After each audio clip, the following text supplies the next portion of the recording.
Tomorrow morning, in fact, at 8:30. Data this week show a cooler labor market. These are the sort of contextual numbers that we look at. Private payrolls up by 103,000, but that missed estimates for November, which were about 30,000 higher than that, if I'm recalling correctly. Initial jobless claims out today, little change, 220,000.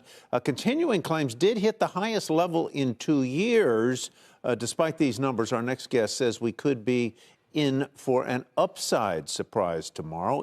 Siegel is the CEO of Ziprecruiter, a leading online employment marketplace. Mr. Siegel, welcome. Good to have you with us. Why do you say an upside surprise tomorrow when some of the other numbers do tend to indicate a slightly cooler job market?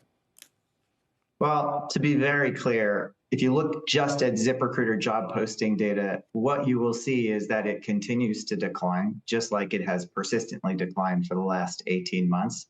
We're all the way back to where we were pre-COVID, and we're continuing to fall from there. However, the end of the year is a really unpredictable time to predict what the BLS will say when it comes out with its jobs report, because there is so much seasonal hiring at this time of year. And often a single job posting can, in fact, be used to hire 100 or hundreds of individuals to fill a role for the next few months. The seasonal hiring is, I guess, reasonably strong in retail, but maybe even stronger in service-oriented businesses, restaurants, hotels, et cetera. Yeah, I think the real upside surprise that everyone is experiencing right now is that consumers continue to spend, and they're particularly interested in spending on experiences. So whether you're talking about restaurants or event venues or any sort of tourist opportunity, those are areas where a lot of money is still going into the economy. And as a result, businesses are forced to staff. Do you see this as a time where the Federal Reserve needs to be mindful? They've had their focus has been sort of laser focus on keeping inflation down. Is now the time that they need to start glancing in the mirrors and seeing where the employment market is?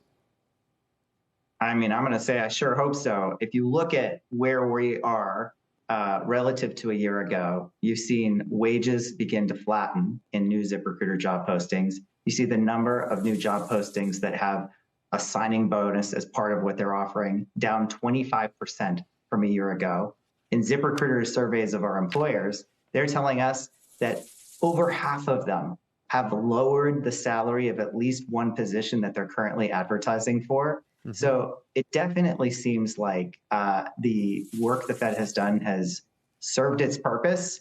I think we'd all like to see interest rates stabilize and ultimately decline. I think we know where the strongest sort of sectors are, like healthcare, education, tourism, hotels, restaurants, and so on and so forth. But I want to ask a different kind of question, and that is this. If I'm advertising for a job, and I do not include in the description of that job the option to spend some of the time remotely, how much of a disadvantage competitively am I putting myself in? I mean, a massive disadvantage. The world has fundamentally changed, and it's been long enough that I'm going to say this is forever now. So clearly, it's a hot topic to discuss whether or not we should compel people to go back to work.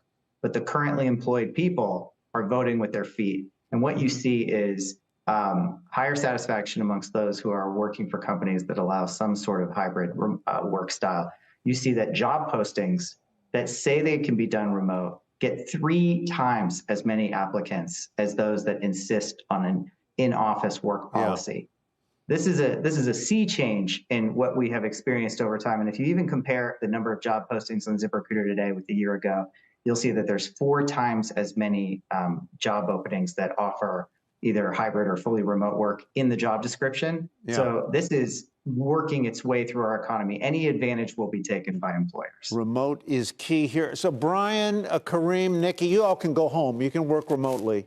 Okay, get on out of here. That sounds good. Siegel, thank you very much. We appreciate your time.